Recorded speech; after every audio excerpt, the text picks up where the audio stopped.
Okay. Hello, my name is Logan Arnold, and today I'll be interviewing you about your career field. We will cover your educational background, your professional affiliations, and your daily routine in general at the college.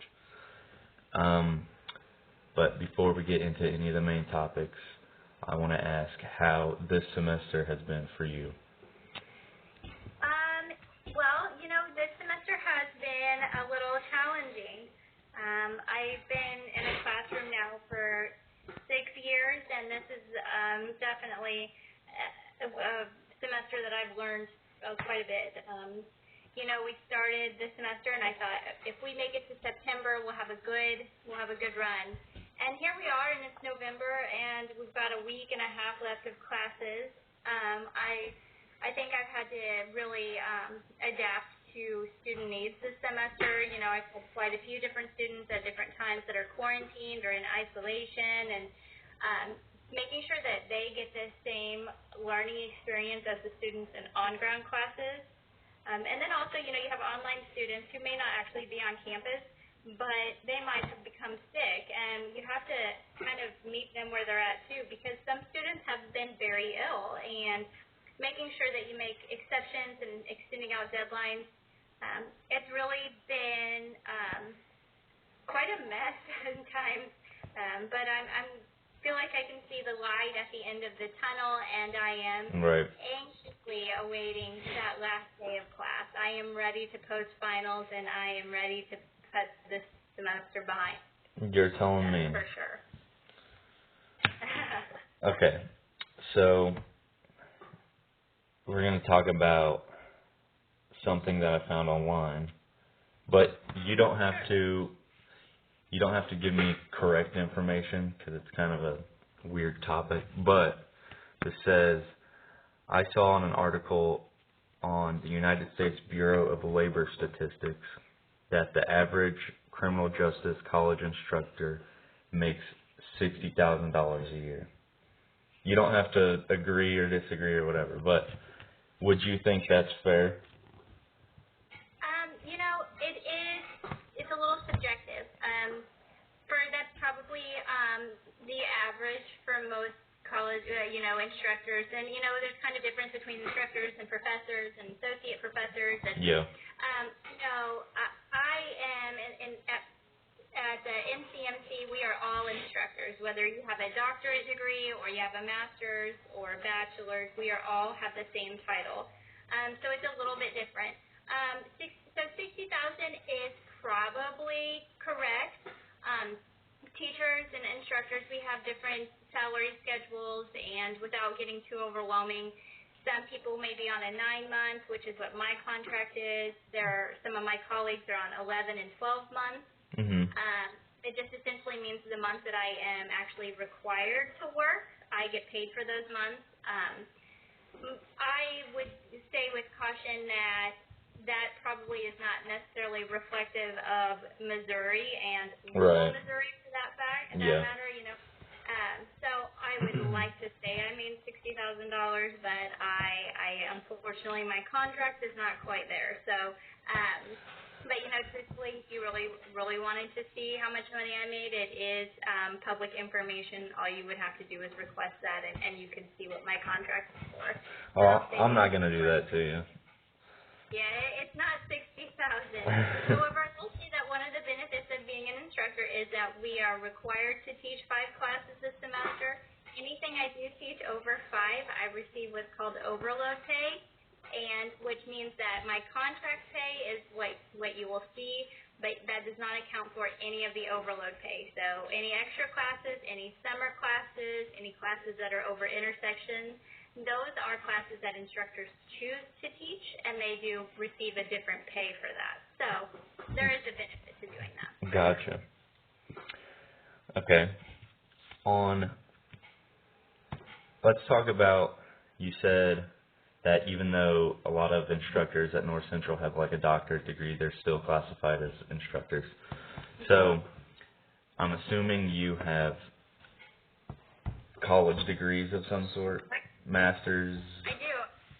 I have my master's. So I have my undergrad in criminal justice administration Administration, and then I have my my bachelor's in Criminal Justice Administration and my master's of Science in Criminal Justice. So I have two degrees. Okay. I found on mappingyourfuture.org that all criminal justice college instructors must have a master's degree. Was that the case for you? Did they require that? Yeah. Yep, I had to have my master's before I could teach. Yep. I do have, from time to time, I have allowed a adjunct instructor with a bachelor's degree to teach. They're clearly not the full-time instructor. They're just teaching one class with oversight. Like I help them get the class ready, and essentially they're just lecturing it, but the course materials come from me. Yeah. And they have had a bachelor's degree, but they've also probably, like, for example, one officer that I have teach for me on occasion, he's been in the field longer than I've been alive.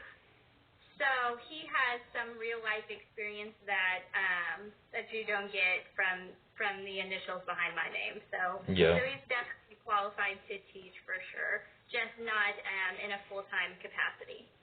Right. Okay, let's talk about your role within the community and things you're affiliated with within the community and within the school itself. Sure. So, are you a part of any, like, criminal justice clubs or organizations? Can you talk about those if you are? Sure. So at the college level, I'm on a committee for negotiations, and then I'm also in what we have what's called a faculty senate. Mm-hmm. So all of the faculty members are in this kind of group together. So whenever there's substantial changes or things that we need to know, part of the college process, and this is not just the NCNC, any sort of higher ed institution has a faculty senate to oversee changes that might be impacting faculty and the way we do our jobs. And so I believe once you're tenured, you become a full-time part of Faculty Senate, but don't quote me on that. As far as inside of the criminal justice realm, there's a few different organizations. Prior to COVID, I was going through the process to become what's called a CASA, or a court-appointed special advocate. Mm-hmm. So just somebody who goes to court with children and acts as a neutral party, but also only focusing on the child. And I know that's kind of a misnomer, but essentially it's somebody who's removed from the situation who can help make decisions based upon what they feel is the best interest. So, like, if the child is expressing fear for going back to their parents, then that's what my job would be, to communicate that to the court. So you just speak. You speak on behalf of the children. Gotcha. Yeah, you go, like, you're involved in all aspects. So you go, like, to court with them, or I might do interviews with the parents, or it's a pretty strenuous, like, it's a non-paid position that requires quite a lot of dedication. And once I do take that on, I'll probably have to drop some other things that I do participate in, because you really do have to be at the beck and call of those children. For example, if they had to go to the hospital and they were in foster care, you might be called out to the hospital to help oversee that they were being taken care of properly. So you don't have any allegiance to the parents or to the foster care system or to the court or anything like that. You have your allegiance to the child only, and you do what you feel is in the best interest of the child. So like I said, due to COVID, we had to pause that because of the training. I couldn't go to it. So we're just kind of waiting for the world to settle down, and then I'll pick that process back up. I do some other organizations. There's some faculty criminal justice club organizations. I don't want to call them clubs. They're quite boring, but they do provide a lot of information that helps me in my classroom. I'm part of the Corrections Association here in Missouri, so all of the prisons, I'm on that committee. Do you have to go to, like, any meetings for those? I do, typically, in a given year I do.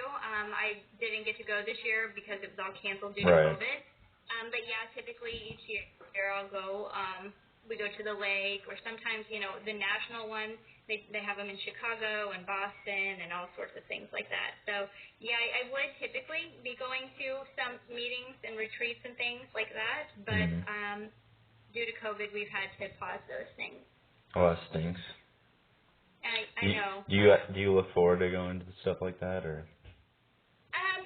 I do, and then I would be lying if I said I don't at the same time, because it is typically during the week, and as a teacher, that's time out of my classroom, but as a mother, that's sometimes it's difficult, like that working mom gig kind of comes in and makes it a little difficult to figure out how to get my daughter to school or picked up, and so sometimes it works, but I do enjoy going.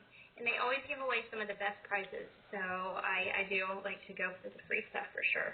Like the stuffed animal you got that the prisoner made? Yes, the stuffed animal that I have that the inmate in Potosi. Good, I'm glad you remember that. But yes, I received that from a conference that I went to, the corrections conference, in fact. That's awesome.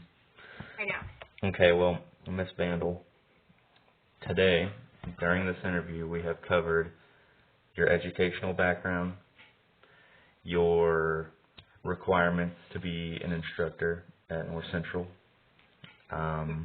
We've talked about your daily routine, especially now involving COVID. Yes. And we have also talked about your affiliations within the school and the community in general. So I appreciate your time for letting me conduct this interview on you.